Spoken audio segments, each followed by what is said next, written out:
Sepertinya hanya aku yang suka melihat Mas. Tapi Mas tidak suka melihatku. Ayo Mas, kita bicara.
Karena cintaku begitu dalam padamu kerja perempuan ini, aku beri kau kesempatan satu kali lagi.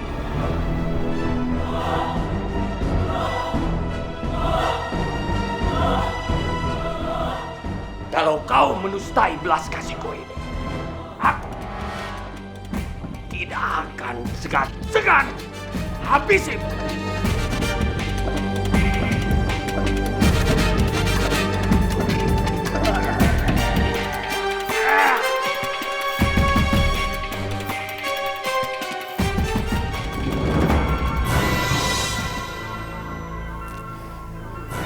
Kami mohon maaf, kami telah lancang.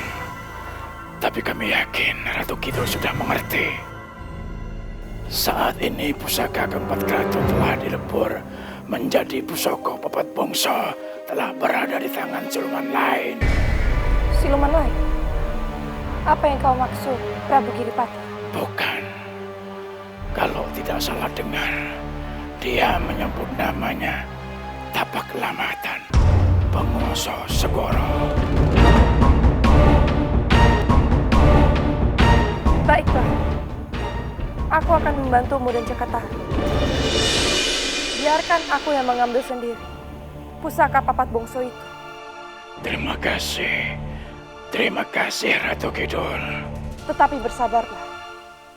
Aku harus mencari cara bagaimana mendapatkan pusaka papat bongso itu.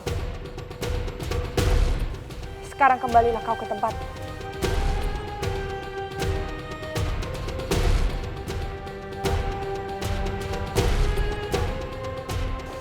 Aku belum mengucapkan permintaan maafku padamu, Senopati. Jangan ganggu senopatiku. Pergilah sebelum aku berubah pikiran.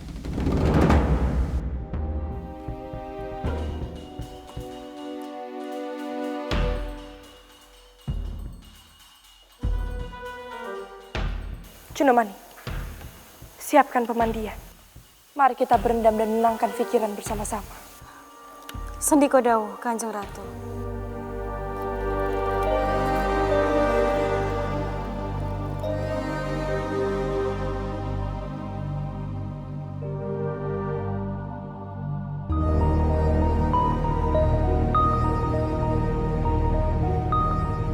Kanjeng Ratu, setelah mengetahui kebenarannya, apa langkah kita selanjutnya, Kanjeng Ratu?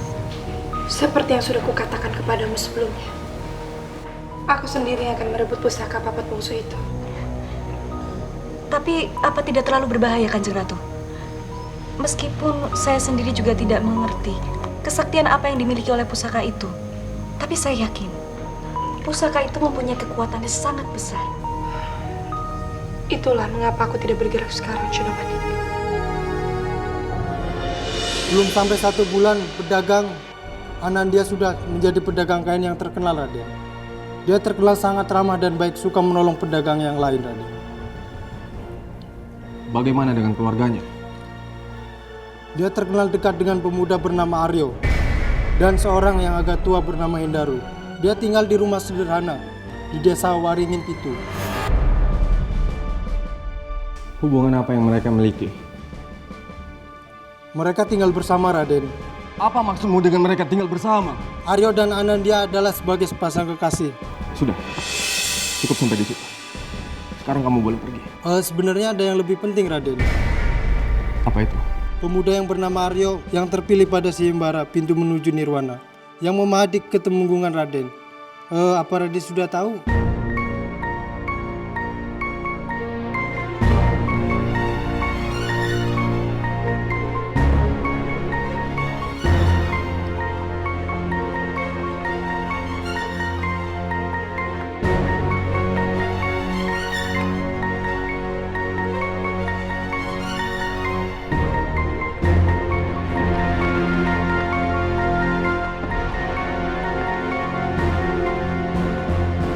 Sepertinya aku tidak salah memilih.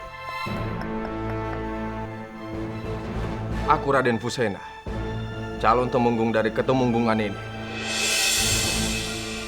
Aku yang mengadakan sayembara ini.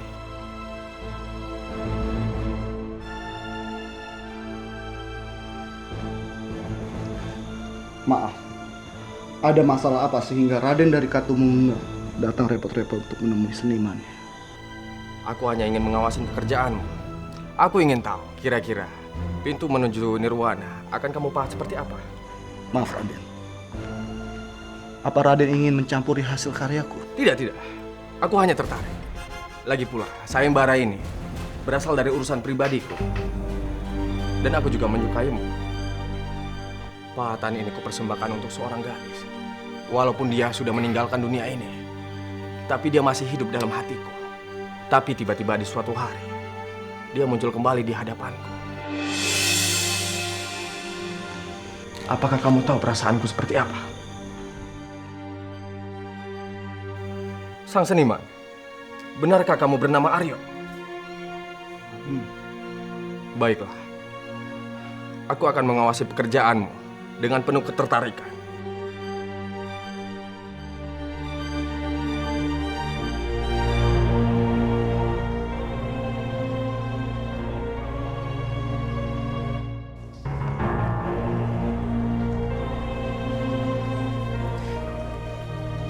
Mas Aryo, bagaimana bisa Mas Aryo jadi pemahat di Ketemenggungan? Selamat bekerja.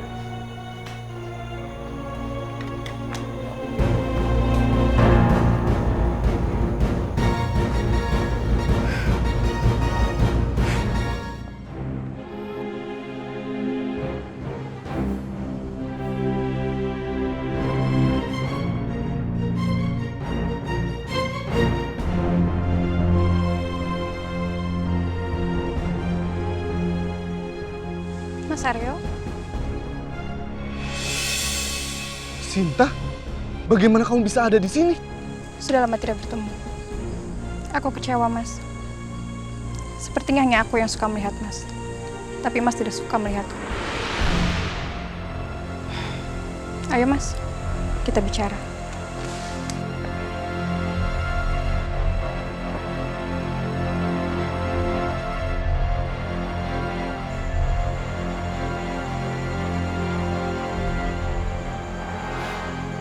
Bagaimana kabarnya, Mas?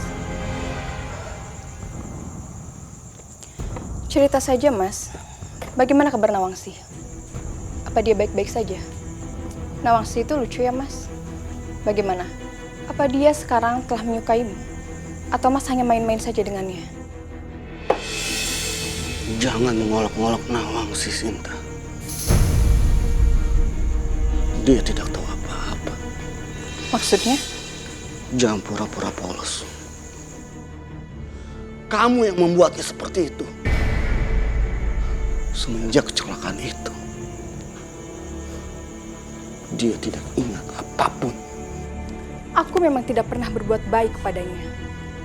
Tapi sekarang, siapa yang lebih jahat? Aku atau Mas Aryo? Siapa yang telah membohonginya? Bahkan, sekarang kalian telah tinggal serumah. Bayangkan jika nanti Nawangsi tahu kenyataannya seperti apa. Dia bisa gila, Mas. Jangan kamu macam-macam dengan dia.